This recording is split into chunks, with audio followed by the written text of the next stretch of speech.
बिस्मिल्लाहिमिनश्शैतानिर्रजीम बिस्मिल्लाहिर्रहमानिर्रहीम।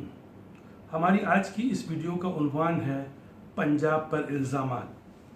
आज की इस वीडियो का कतई ये मकसद नहीं कि हम किसी सूबे पर, किसी बरादरी पर या किसी कौम पर इल्ज़ामात लगाएं। मकसद ये है कि अगर इस हवाले से कुछ गलत फहमियाँ हैं तो वो दूर हो जाएं, और अगर वाकई कोई शिकायत है पंजाब के हवाले से और वो सच है तो वो दूर हो जाए। तो हम आज जायज़ा लेंगे इस बात का कि पंजाब और पंजाबियों से बंगालियों को क्या शिकायत रही, और अब सिंधियों को, महाजरों यानी उर्दू बोलने वालों को, पख्तूनों को और बलोचों को क्या शिकायत है। इस वीडियो का मकसद कि आपस में गलतफहमियाँ दूर हों और पाकिस्तान अमन व आश्ती का एक गहवारा बने। आपसे गुजारिश है कि इस वीडियो को आखिर तक देखिएगा और इख्तिताम से कबल कोई राय कायम नहीं कीजिएगा। ये पाकिस्तान की बदकिस्मती रही कि जब बना हमारा मुल्क तो 50% से ज़्यादा आबादी बंगालियों की थी, और जब मशरक़ी पाकिस्तान हमसे अलग हो गया तो आज पंजाब की आबादी पूरे पाकिस्तान से ज़्यादा है। पहले बंगालियों की आबादी 56% थी और मगरबी पाकिस्तान 44% था, और आज तकरीबन कमो बेश 56% आबादी पंजाब की है, तो दूसरा जो पाकिस्तान है वो तकरीबन 44% है। अगर हमारा मुल्क भी ऐसा विफाक होता कि जैसे अमेरिका और हिंदुस्तान है तो हमारे यहाँ इतने ज़्यादा कोई मसाइल पैदा न होते और न वीडियो बनाने की ज़रूरत पड़ती। यानी किसी सूबे की आबादी अगर 35% होती, किसी की 30% होती, किसी की 25% होती, किसी की 17% होती, कोई सूबा 12% का होता तो किसी को किसी पर हावी होने का या शिकायत का इल्ज़ाम न लगता। अब जो शिकायत हैं उनका अगर गहराई से जायज़ा लिया जाए तो पता चलता है कि 1/3 शिकायत जो है वो सच पर मबनी है, 1/3 शिकायत आधा सच है, और 1/3 जो शिकायत हैं, ये इल्ज़ामात हैं, वो झूठ पर मबनी हैं, ये ज़ेब दास्तान के लिए हैं या गलत फहमियों पर मबनी हैं। हमने तमाम शिकायत को 10 हाँ ये शिकायत हैं और इसको हमने 2 हिस्सों में बांटा है। पहली जो है वो ज़्यादातर गलत फहमियाँ हैं, और दूसरी जो है वो हम ये दूसरी 5 जो शिकायतें हैं वो 5 कौमियतों यानी बंगालियों, सिंधियों, महाजरों, पख्तूनों और बलोचों को पंजाब से क्या शिकायत रही, तो ये हम दूसरे मरहले पे बात करेंगे। पहले मरहले पे हम गलत फहमियों के हवाले से बात कर रहे हैं। पंजाब के हवाले से पहली गलत फहमी ये है कि पंजाबियों ने, मुसलमान पंजाबियों ने अंग्रेज़ों का साथ दिया। इस हकीकत को जानने के लिए हमें देखना पड़ेगा कि पूरे हिंदुस्तान में अंग्रेज़ों ने अगर कहीं फतवाहत हासिल की, कहीं इलाक़ों को कब्ज़ा किया, तो वो मुसलमानों से छीने गए इलाके थे, जबकि पंजाब वो वाहिद इलाका था जहां अंग्रेज़ों ने सिखों से इलाका हासिल किया। तो गया पूरे हिंदुस्तान के लिए, पूरे मुसलमानों के लिए जो अंग्रेज़ थे वो विलन थे, लेकिन चूँकि पंजाब में सिखों की हुकूमत थी और सिख मुसलमानों पे मजालिम करते थे, तो पंजाब के मुसलमानों के लिए, पंजाब के मुसलमानों के लिए जो अंग्रेज़ थे सिखों के मजालिम की वजह से वो उनके लिए निजात दहिंदा बन के सामने आए। तो पूरे हिंदुस्तान के मुसलमानों के लिए अंग्रेज़ जो थे वो विलन थे, लेकिन पूरे पंजाब के लिए जो ख़ास तौर पे जो पंजाब के मुसलमान थे उनके लिए अंग्रेज़ जो थे वो हीरो बन गए। अब अगर हम तारीख़ का जायज़ा लें तो हमें पता चलता है कि अंग्रेज़ों ने सबसे पहले बंगाल पर कब्ज़ा किया। शहीद तीतू मीर मुसलमान थे 1757। इससे अगर हम आगे चलते हैं तो उन्होंने दिकन पे कब्ज़ा किया, मैसूर पे कब्ज़ा किया, और वहाँ के मैसूर के हुक्मरान थे शहीद टीपू सुल्तान। 1799 टीपू सुल्तान मुसलमान। इससे अगर हम आगे चलते हैं तो उन्होंने सिंध पर कब्ज़ा किया, मुसलमानों की हुकूमत थी, तालपुरों की हुकूमत थी। 1843 के बाद उन्होंने रंजीत सिंह के जो बेटों की हुकूमत थी पंजाब में उस पर कब्ज़ा किया 1849 में। तो चूँकि वो वाहिद रियासत थी जो सिखों की थी, रंजीत सिंह की थी, और वहाँ मुसलमानों पे मजालिम का ये आलम था कि मस्जिदों में कभी अस्तबल बनाए जाते थे और कभी दफातर बनाए जाते थे, और कहीं मस्जिदों को म्यूज़ियम में बदल दिया गया। तो लिहाजा अंग्रेज़ जो थे वो पंजाब के मुसलमानों के लिए निजात दहिंदा बन के आए, लिहाजा उनका रवैया बाकी मुसलमानों से, बर सग़ीर पाक व हिंद के मुसलमानों से थोड़ा अलग है। दूसरा इल्ज़ाम पंजाब पे यह है, तहरीक पाकिस्तान में हिस्सा नहीं लिया, तो हम देखते हैं कि क्या वाक़यात थे। सबसे पहले हम भगत सिंह की तरफ आते हैं। उन्होंने पंजाब असम्बली पे हमला किया और वहाँ खून बहा। गो कि भगत सिंह मुसलमान नहीं था, वो सिख था और उसका मकसद पाकिस्तान का ख़याल नहीं था बल्कि हिंदुस्तान की आज़ादी था। इसके बावजूद भी वो पंजाब का फर्जंद था और उसने तहरीक आज़ादी में हिस्सा लिया। इसके साथ साथ हमें दुल्ला भट्टी का किरदार नज़र आता है। इस पर पंजाब में कई फिल्में भी बनी। यह भी किरदार ऐसा था जिसने अंग्रेज़ों से लड़ाई की। तीसरी तरफ हम देखते हैं कि जो करारदाद पाकिस्तान मंजूर हुई थी मार्च 1940 में, वो भी लाहौर में हुई थी और मीनार पाकिस्तान भी लाहौर में है। बड़े सग़ीर पाक व हिंद के मुसलमान जो थे वो पूरे सब कॉन्टिनेंट के मुसलमान लाहौर में जमा हुए और जाहिर सी बात है कि सामीन जो थे वो पंजाब के थे और लाहौर के थे।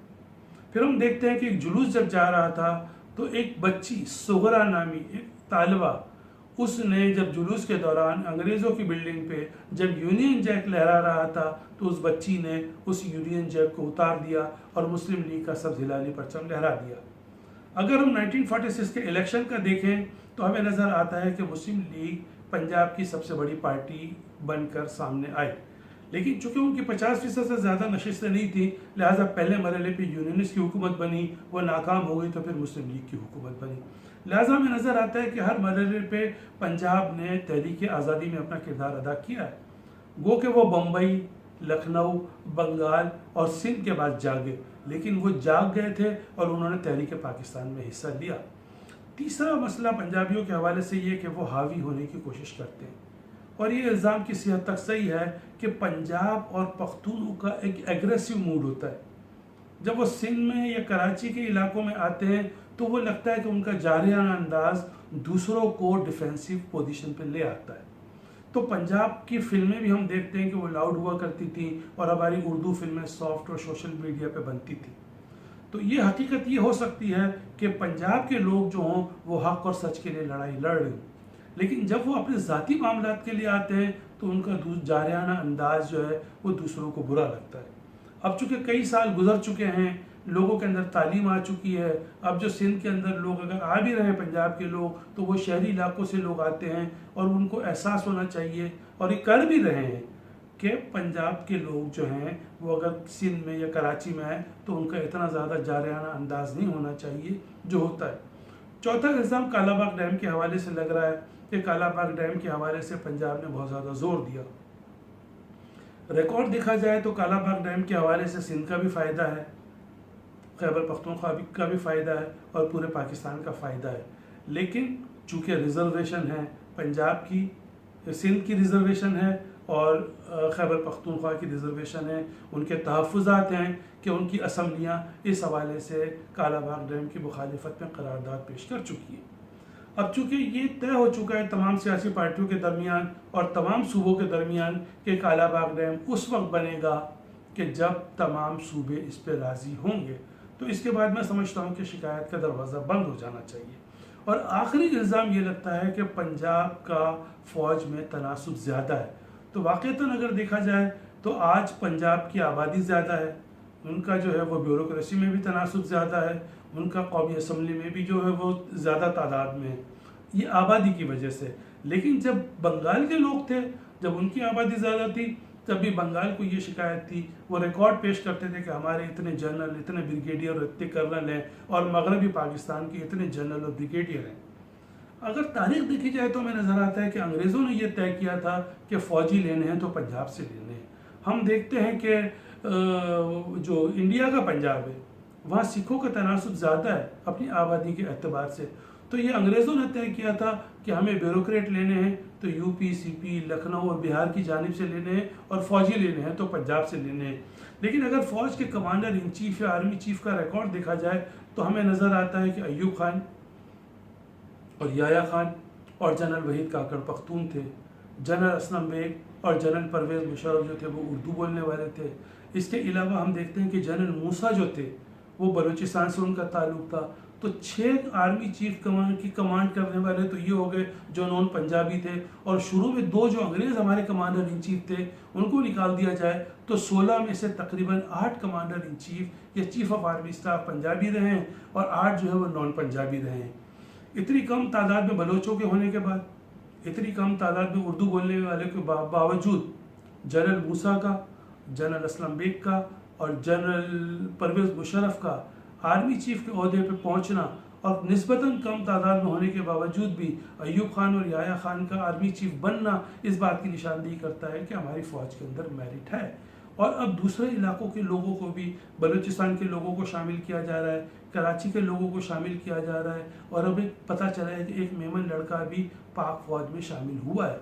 तो चूँकि ये आहिस्ता आहिस्ता ये खलीज दूर की जा रही है, तो ये वो 5 गलत फहमियाँ थीं पंजाब के हवाले से और पंजाबियों के हवाले से कि जो उमूमी नौइयत की थी। अब हम उन 5 गलत फहमियों की तरफ आते हैं जो वाक़ईतन लोगों को थी।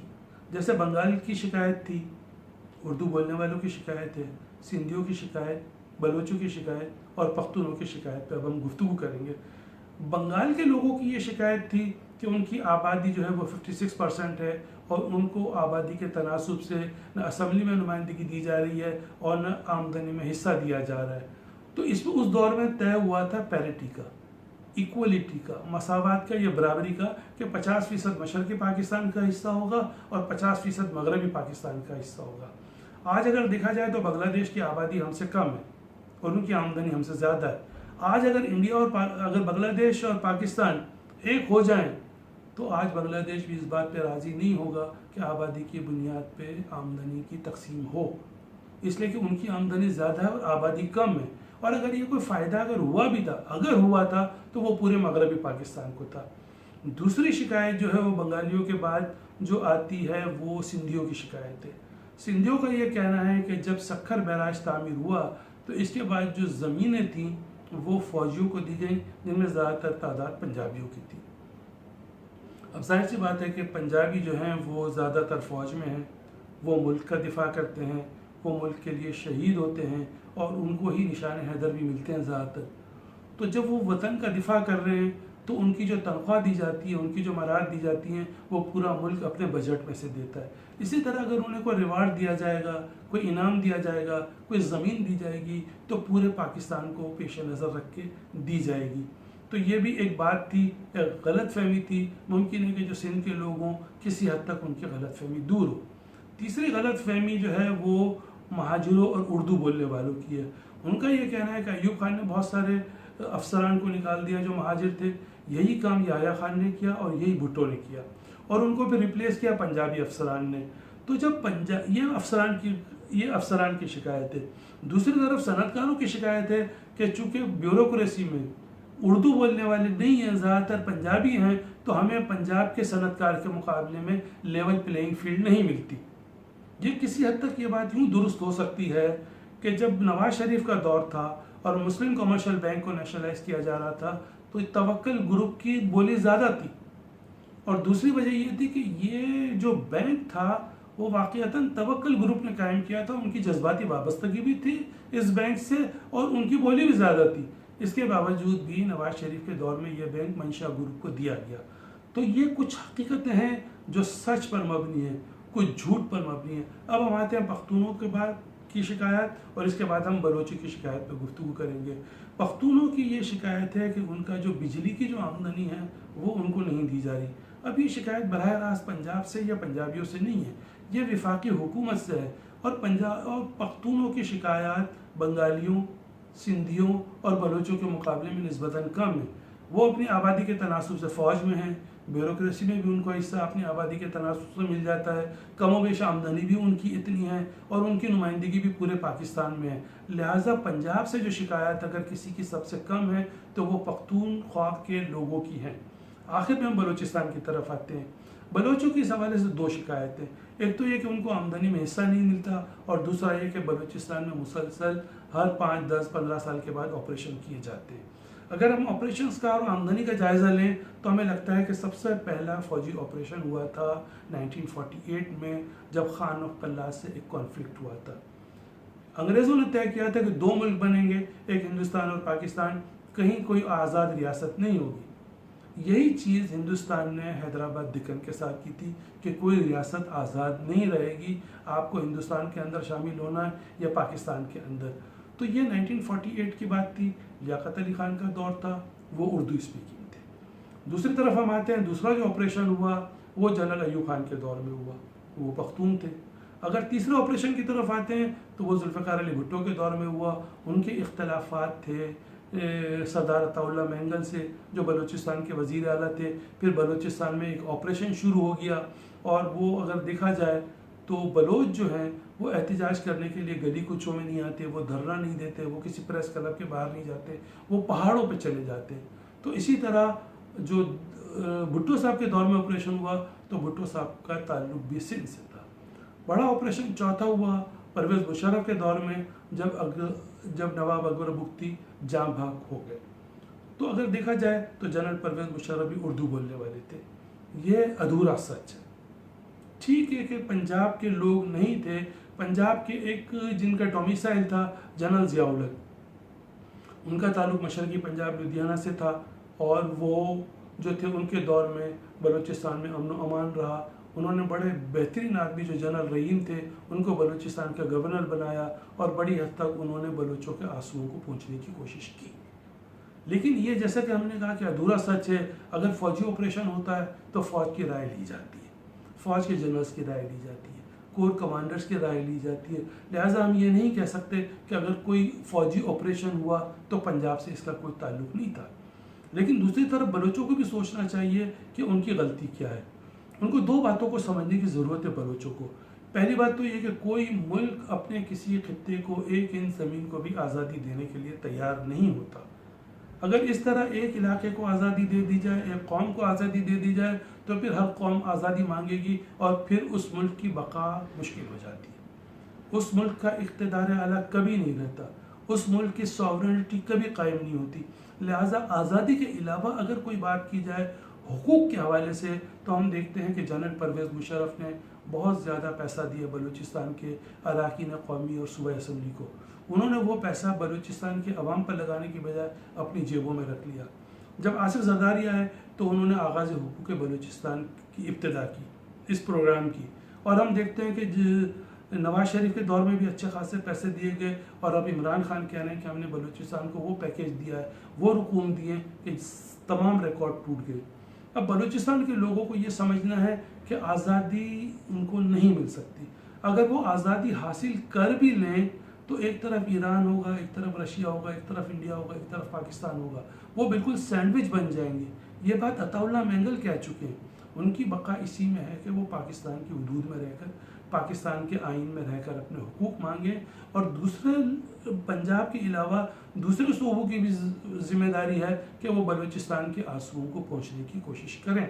और सबसे बड़ा काम इसमें ये हो सकता है कि उनको एक आज़ादी दी जाए। उनको आज़ादी इस तरह दी जाए कि बलूचिस्तान को आज़ाद न किया जाए बल्कि उनको माफ़ी दी जाए, माफ़ी देकर उनको आज़ादी दी जाए। इससे पहले भी ये काम हो चुका है, जनरल राय शरीफ के दौर में, जनरल जहांगीर करामत के दौर में, और इसके अलावा भी ये काम हो चुके हैं।